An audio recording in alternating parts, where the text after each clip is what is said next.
To prune our rhododendron today, we're going to use bypass pruners. Now, if you look, it has a sharp upper blade. So when you close the handles, the top blade bypasses the lower blade, making a nice clean cut. Now, when we're pruning, we have to consider a couple things.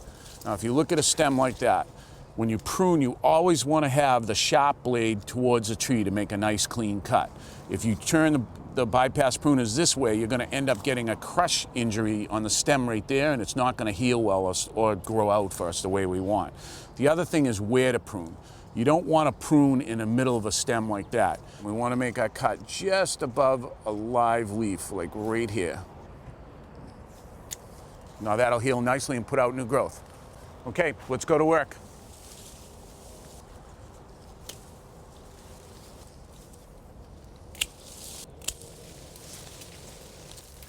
So what do you think? Can't believe how much better this looks. Yeah, we just took a little bit off it. Oh, just a little. But we got to remember, in 2 or 3 weeks, this is all going to bud out and start filling in. That's great. Now it's time to attack the arborvitaes. With hand shears? Oh, no. We have something much bigger for that.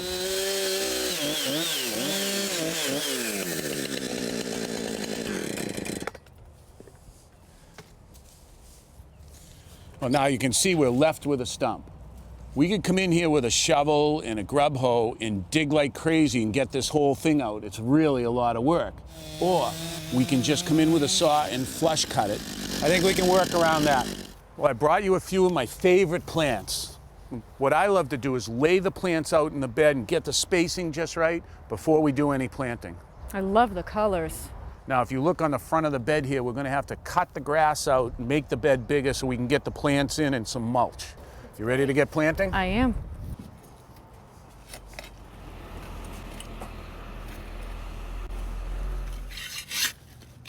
Now, this is one of the most important lessons I can teach you about planting. You always want to dig the hole twice as wide as the root ball is, but you don't want it any deeper. You want that plant to sit at level or maybe a little above the existing level, okay?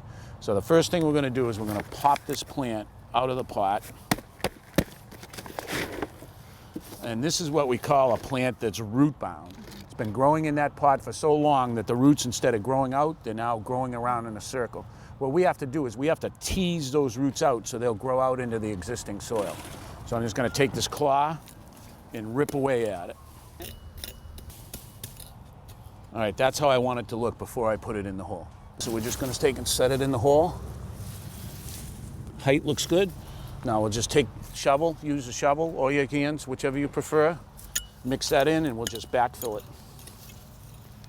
Now when you have something that's balled and burlap like the holly is, you got to treat it a little different. So what we're going to do, instead of planting it this high, we're going to raise it up and we're going to take it, plant it this high and take that excess soil off the top. Okay. So right now I'm just going to put a little more of this good soil back in the hole. I've already got the fertilizer in there. All right, now what I'm looking for is called a root flare.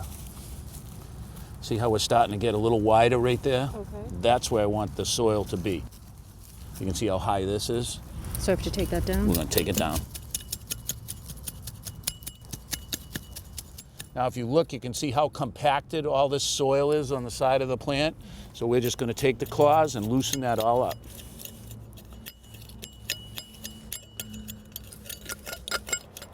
Now this is a really important step. We're putting down a 2-inch layer of pine bark mulch. That's going to hold down the weeds and it's also going to hold moisture in your soil. That doesn't mean you can't water. You have to water this new planting twice a week for the first 2 weeks and then once a week after that.